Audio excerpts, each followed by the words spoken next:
احتجاج کا وہ قطعی طور کے اوپر بھی وائلنٹ نہیں ہے. ہمارے احتجاج میں خواتین آتی ہیں، بچے آتے ہیں، فیملیز آتی ہیں، اور ہم ایک مڈل کلاس کی نمائندگی کرتے ہیں. ہم ایک غریب جو عوام ہے اس کی نمائندگی کرتے ہیں، لوور مڈل کلاس کی نمائندگی کرتے ہیں، اپر مڈل کلاس کی نمائندگی کرتے ہیں. سیلریڈ کلاس جو ہے وہ ہمارے ساتھ اس پارٹی کا ایک ہے. لوور مڈل کلاس کی نمائندگی کرتے ہیں، اپر مڈل کلاس کی نمائندگی کرتے ہیں. سیلریڈ کلاس جو ہے وہ ہمارے ساتھ اس پارٹی کا ایک بیک بون ہے. یہ جو تمام لوگ ہیں یہ قطعی طور کے اوپر وائلنٹ نہیں ہیں، قطعی طور کے اوپر تشدد پہ یقین نہیں رکھتے ہیں. ہماری کوئی ذیلی تنظیم نہیں ہے جیسے جے یو آئی کی کوئی لشکر اسلام بنی ہوئی ہے، ایک انصار الاسلام بنی ہوئی ہے، یا جس طرح کے پروٹیسٹ جو ہیں وہ ٹی ایل پی کے لوگوں نے کیے تھے جس میں انہوں نے پولیس والوں کو ہی شہید کر دیا، اور بہت سارے اس طرح کے جو پروٹیسٹ ہیں جو ہوئے ہیں. اسی طرح سے نون لیگ کے اپنی جو ہیں ان کی غنڈہ گردی، جو گلو بٹوں کا ایک پورا ان کا مجمع ہے وہ انہوں نے کیا. پیپلز پارٹی والوں نے اپنی جو ہے اب فورسز جو ہیں وہ بنائی ہوئی ہیں. ہماری پارٹی کا کوئی اس قسم کا نہ ریکارڈ ہے، نہ ہی ہماری کوئی اس قسم کی وائلنٹ جو ہے وہ اس میں تنظیم ہے، نہ ہی ہمارے احتجاج میں کبھی کوئی وائلنس جو ہے وہ ہو سکتا ہے. لہٰذا جو لانگ مارچ کا کانسیپٹ ہے ہمارا وہ ایک انتہائی پرامن احتجاج کا ہے. اب اس احتجاج کے اندر جو لوگوں کی شرکت ہے وہ انشاءاللہ لاکھوں میں ہوگی.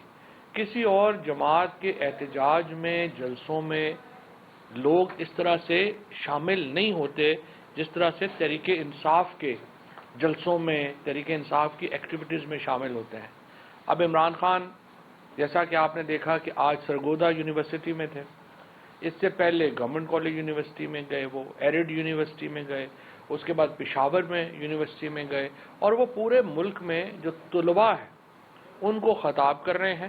اور ہم یہ سمجھتے ہیں کہ یہ جو نوجوان ہیں یہ ایک ہراول دستہ ہوں گے ہماری تحریک کا بھی اور انشاءاللہ آنے والی حکومت کا بھی. لہذا ہمارا جو ڈپینڈنس ہے، ہمارا جو تمام تر دار و مدار ہے وہ اپنی نوجوان نسل کے اوپر ہے، اور انشاءاللہ ہمیں پوری امید ہے کہ لاکھوں لوگ اور لاکھوں نوجوان اس تحریک میں حصہ بنیں گے، اور انشاءاللہ یہ لانگ مارچ جو ہے وہ چند دنوں میں یا ہفتے میں جو ہے وہ اناؤنس ہو جائے گا، اور پوری قوم جو ہے وہ اسلام آباد کی طرف رواں دواں ہوگی. اور تحریک انصاف کے کارکنوں سے میں کہنا چاہتا ہوں کہ سابق وزیر اعظم عمران خان چیئرمین تحریک انصاف کا یہ پیغام ہے کہ اپنا بوریا بستر باندھ لیں اور انشاءاللہ تعالی ایک بہت بڑی تحریک کے لیے آپ کمر کس لیں. اب یہاں پہ جو نقطہ ہے وہ یہ ہے کہ یہ حکومت جس طریقے سے ڈرا دھمکا رہی ہے، پچھلے پورے ہفتے 25 مئی سے لے کے اب تک کے اگر آپ واقعات دیکھیں تو پاکستان کی تاریخ میں اتنی زیادہ انسانی حقوق کی خلاف ورزیاں کسی اور دور میں نہیں ہوئیں جو ان 6 مہینوں میں کی گئی. کس طریقے سے لوگوں کو اغوا کیا گیا ہے، ان کو برہنہ کیا گیا ہے، ان کو تشدد کا نشانہ بنایا گیا ہے، چاہے وہ شہباز گل جیسے نوجوان ہوں یا اعظم سواتی جیسے بزرگ ہوں، چاہے وہ جمیل فاروقی ہوں یا عمران ریاض ہوں، چاہے وہ کوئی صحافی ہو یا پولیٹیکل ایکٹیوسٹ ہو، کسی کا لحاظ نہیں کیا گیا. اور ایسا تشدد، ایسی حرکتیں اس سے پہلے پاکستان کی تاریخ میں پاکستان کے کسی سیاسی کارکنوں کے ساتھ ہوئی نہیں ہے جو ان 6 ماہ میں ہم نے جو دیکھا ہے. جس قسم کی اس وقت جو تحریک انہوں نے شروع کی ہے یا حکومت نے جو تحریک انصاف کی حقیقی آزادی مہم کا مقابلے کے لیے جو راستہ اختیار کیا ہے، اس میں جس قسم کی وائلیشنز ہوئی ہیں. ابھی آپ اسلام آباد میں جو اسلام آباد کے رہنے والے ہیں وہ دیکھ سکتے ہیں ابھی ہم نے لانگ مارچ کی کال نہیں دی اور پورا اسلام آباد کنٹینر سے بھر دیا گیا ہے. ایک جگہ کے اوپر 3 کنٹینر جو ہیں وہ لگائے گئے ہیں. کل یا پرسوں ایک حادثہ ہوا، کنٹینر گاڑی کے اوپر گر گیا، 4 لوگ اس میں اپنی جان سے ہاتھ دھو بیٹھے. یوں لگتا ہے کہ انسانی زندگیوں کی کوئی پرواہ ہی نہیں ہے. یوں لگتا ہے کہ کسی کو کوئی مسئلہ ہی نہیں ہے، راستے بند ہو جائیں. یہاں پہ جج صاحبان بھی روزانہ ادھر سے گزرتے ہیں، ادھر سے باقی افسران بھی گزرتے ہیں. میں حیران ہوں کہ کسی نے یہ نوٹس ہی نہیں لیا کہ آپ رائٹ آف موومنٹ جو آرٹیکل 15 میں ایک بنیادی حق ہے ہر شہری کا، اس کو آپ کیسے اس طرح سے ہنڈر کر سکتے ہیں کہ حکومت خود ہی تمام راستے بند کر دے. تو اس وقت اگر آپ رانا ثناء اللہ کے بیانات دیکھتے ہیں، آپ اس حکومت کے بیانات دیکھتے ہیں، وہ کسی جمہوری حکومت کے وزراء کے بیانات نہیں ہیں. وہ یوں لگتا ہے کہ ایک فاشسٹ حکومت کے فاشسٹ وزراء گفتگو کر رہے ہیں. رانا ثناء اللہ کے پچھلے 4-5 دنوں کے ہی بیان اٹھا کے دیکھیں. ہم نے کہا ہے ان کو نیچے لٹا لیں اور چھتر ماریں. ہم نے کہا ہے ہم نے ڈرونز والے آنسو گیس جو ہیں وہ منگوا لیے ہیں. ہم نے جو ان کا وہ حشر کریں گے جو 25 مئی کو ہوا تھا وہ بھی یہ بھول جائیں گے. یہ بیانات کسی گلی کے بدماش کے تو ہو سکتے ہیں، ایک جمہوری ملک کا وزیر داخلہ اس قسم کے بیانات ایک جمہوری ریزسٹنس کے اوپر نہیں دیا کرتا. لیکن یوں لگتا ہے کہ اس حکومت نے اپنا ہر رشتہ ناتا جو جمہوریت سے ہے وہ ختم کر لیا ہے، اور اب یہ صرف ایک طاقت کے بل کے اوپر حکمران رہنا چاہتے ہیں. عوام نے فیصلہ سنا دیا ہے. ووٹ آف نو کانفیڈنس سے لے کے اب تک 36 الیکشنز ہوئے، ان میں سے 26 جو ہے وہ پی ٹی آئی جیتی اور 2 نعروں کے اوپر جیتی. پہلا نعرہ ہمارا یہ تھا کہ خود مختار پاکستانی چاہتے ہیں، اور یہ کہ پاکستان کے فیصلے پاکستان میں ہونے چاہیے. اور دوسرا مدعا ہمارا یہ تھا کہ جو موجودہ اسمبلیاں ہیں یہ اپنی نمائندہ حیثیت کھو چکی ہیں، لہذا نئے انتخابات کی طرف ہم نے جانا ہے. ایک بھی الیکشن ہم نے اس بات پہ نہیں لڑا کہ ہم اسمبلی میں واپس جا رہے ہیں، اور لوگوں نے اس نقطے کے اوپر، اس بیانیے کے اوپر، اس نیریٹو کے اوپر ہمیں ووٹ دیے ہیں کہ آپ نے اسمبلی میں واپس نہیں جانا، آپ نے نئے انتخابات کی طرف جانا. تو اب عوام نے جو عمران خان کا فیصلہ تھا اس کی توثیق کی ہے، اور تمام الیکشن جو ہیں وہ ہم الحمدللہ جیتے ہیں. آج الیکشن کمشنر صبح یہ کہہ رہے تھے کہ جی یہ آئین اجازت دیتا ہے کہ آپ اتنی سیٹوں پہ الیکشن لڑ لیں. آئین اصل میں آپ کو ان حرکتوں سے روکتا ہے الیکشن کمشنر صاحب جو آپ کر رہے ہیں اور مسلسل کر رہے ہیں، اور آپ آئین کے آرٹیکل 5 کی مسلسل وائلیشن کر رہے ہیں. الیکشن کمیشن آف پاکستان، ہر عہدے کی ایک اپنی عزت اور توقیر ہوتی ہے. الیکشن کمیشن آف پاکستان نے، خصوصاً چیف الیکشن کمشنر نے جس طرح سے اپنے عہدے کا بیڑا غرق کیا ہے، جس طرح سے انہوں نے الیکشن کمیشن کا ستیہ ناش کیا ہے، پاکستان کی تاریخ میں اس سے زیادہ میں سمجھتا ہوں الیکشن کمیشن کا ادارہ متاثر نہیں ہوا جو اس وقت الیکشن کمشنر اور اس کے جو ممبران ہیں انہوں نے کیا ہے. سندھ کے ممبر ہیں وہ سندھ حکومت سے تنخواہ دے رہے ہیں. بلوچستان کے ممبر ہیں وہ کوالیفائی نہیں کرتے یہاں پہ بیٹھنے کے لیے. چیف الیکشن کمشنر جو ہے وہ ایسے ایکٹ کر رہا ہے جیسے وہ کوئی پی ڈی ایم کی الائنس کا حصہ ہے. کراچی کے الیکشن کہہ رہے ہیں، کراچی کی پولیس جو ہے اس کو لانگ مارچ روکنے کے لیے جو ہے ان کے پاس نفری ہے، کراچی میں بلدیاتی الیکشن کرانے کے لیے نفری نہیں ہے. کراچی کے جو فریال تالپور سے لے کے مراد علی شاہ سے لے کے ہر وزیر کے گھروں کے اوپر سے لے کے دفتروں تک جو ہے وہ سینکڑوں لوگ جو ہے کراچی پولیس کے دینے کے لیے نفری ہے، بلدیاتی الیکشن کرانے کے لیے نفری نہیں ہے.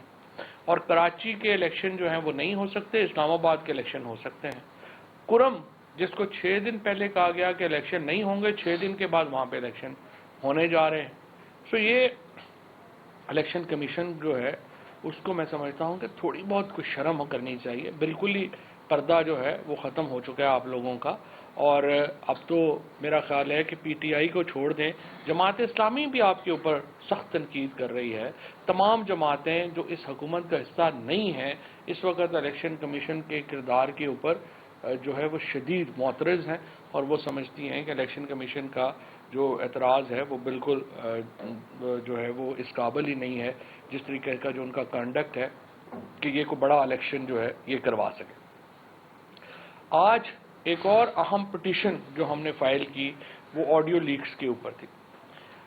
عمران خان نے اپنی پٹیشن میں جو سپریم کورٹ کے سامنے ہم نے فائل کی ہے اس میں ہم نے یہ نقطہ اٹھایا ہے کہ جس طریقے سے وزیر اعظم کا دفتر، اور دیکھیں وزیر اعظم چاہے عمران خان ہو، چاہے شہباز شریف ہوں، چاہے یوسف رضا گیلانی ہوں یا کوئی بھی اور ہو، وزیر اعظم کا آفس جو ہے وہ پاکستان کے وزیر اعظم کا آفس ہے.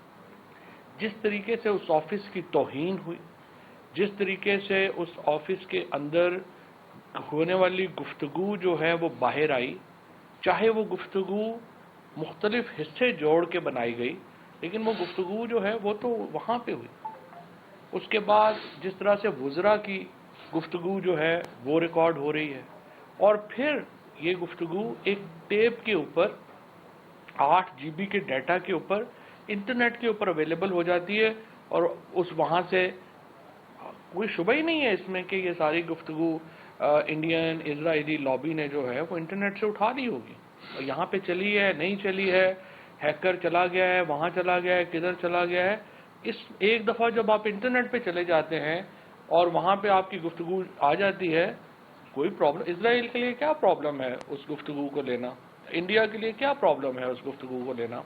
اب یہی آفس ہے وزیر اعظم کا جس میں ان کا رشیا کا وزٹ ڈسکس ہوا، یہی آفس ہے وزیر اعظم کا جس میں پوسٹ پلوامہ جو ایونٹس ہوئے ہیں ان کی ڈیسیجن میکنگ جو ہے ہوئی ہے، اور افغانستان سے متعلق، چائنا سے متعلق یہ تمام اجلاس جو ہوئے ہیں وزیر اعظم آفس میں ہوئے ہیں. اس سے بڑا نیشنل سیکیورٹی تھریٹ پاکستان کی تاریخ میں کبھی نہیں ہوا جو یہ 8 جی بی کا یہ جو ڈیٹا ہے جس طریقے سے باہر چلا گیا، اور پاکستان میں کوئی ذمہ داری لینے کو تیار نہیں ہے. اور رانا ثناء اللہ اور امین الحق جو ہیں ان کو ایسے کمیٹی کا سربراہ بنانا بذات خود ایک مذاق ہے. ہم تو یہ سمجھتے ہیں کہ آڈیو لیکس میں کوئی یہ پی ٹی آئی کا مسئلہ نہیں ہے، یہ ساری سیاسی جماعتوں کا، پاکستان کے عوام کا سب سے اہم مسئلہ ہے. اس طرح کی اگر وزیر اعظم کے آفس کی کوئی تکریم ہی نہیں ہے، کوئی عزت ہی نہیں ہے، اور آپ نے اس کو گھنٹہ گھر چوک بنایا ہوا ہے، اور جو بھی ریکارڈ کر رہا ہے اس کو یہ اتنی تمیز ہی نہیں ہے، اتنی اہلیت ہی نہیں ہے کہ وہ اس ڈیٹا کو پریزرو کر سکے، اور وہ ڈیٹا جو ہے وہ اس کو جس طریقے سے پھر وہ پبلک ہوا ہے. میرا یہ خیال ہے کہ اس کے اوپر سوائے اس کے کہ سپریم کورٹ ایک اعلیٰ سطحی کمیشن قائم کرے جس طرح کا میمو گیٹ میں بنایا گیا تھا، ایک سپروائزری جج سپریم کورٹ اپنا سینئر جو ہے اس میں مقرر کرے، اور پاکستان کے عوام کے سامنے حقائق رکھے جائیں. کیسے یہ لیک ہوئیں، کہاں پہ ریکارڈ ہوئیں، کس نے ریکارڈ کی، نیٹ کے اوپر کیسے پہنچیں، اور وہاں سے وہ لیک کیسے جو ہیں وہ ہو گئی. جب تک ان سوالوں کا جواب نہیں آئے گا اس وقت تک پاکستان کی جو سیکیورٹی ہے اور جو سائبر سیکیورٹی ہے اس کے اوپر بہت بڑے سوالیہ نشان جو ہیں وہ رہیں گے. تیسری بات کسٹوڈیل ٹارچر کے اوپر جو ہمارے سینیٹرز نے لیٹر لکھا ہے چیف جسٹس پاکستان کو، یہ سب سے اہم مسئلہ ہے پاکستان میں انسانی حقوق کا. ہم یہ سمجھتے ہیں اعظم سواتی صاحب نے جس طرح سے یہ کہا کہ ان کو اریسٹ کیا گیا، اس کے بعد ان کو ایجنسیز کے حوالے کر دیا گیا. اس سے بڑا ایک سینیٹر، میں دوبارہ میں یہاں پہ یہ کہوں گا بڑی بدقسمتی ہے یہ جو ہمارے شہری رحمان وغیرہ اور رضا ربانی بڑے ڈیموکریٹ بنتے ہیں، ان کے چہروں سے جب نقاب اترتے ہیں تو ہم یہ دیکھتے ہیں کہ یہ تو بنیادی طور کے اوپر سارے اصل میں تو فاشسٹ ہیں. جب سینٹ کی پاکستان کی آج کیا عزت رہ گئی ہے، 2% کی عزت نہیں رہ گئی کہ آپ کا سٹنگ سینیٹر 75 سال کا اٹھا کے اس کو جو ہے آپ نے ننگا کر کے مارا. اور پھر رات کو 3 بجے آپ نے ان کی جو پوتیاں ہیں، 4 سال کی پوتی ہے، 8 سال کا پوتا ہے، اس کے سامنے اس کو جو ہے وہ تھپڑ مارے گئے، ان کی فیملی کے سامنے جو ہے ان کو ذلیل کیا گیا. اس سینٹ کی کیا عزت رہ جائے گی؟ اس کی کیا اوقات؟ چیئرمین سینٹ سے اور ڈپٹی چیئرمین سے میں پوچھتا ہوں، آپ لوگ کس منہ سے اس کرسی کے اوپر بیٹھتے ہیں؟ اگر آپ میں تھوڑی سی بھی شرم ہوتی، آپ استعفیٰ دے دیتے اس دن، اور آپ کہہ دیتے as a custodian of house, اگر میں اپنے سینیٹر کی حفاظت نہیں کر سکتا تو مجھے کوئی حق ہی نہیں ہے یہاں پہ بیٹھنے کا.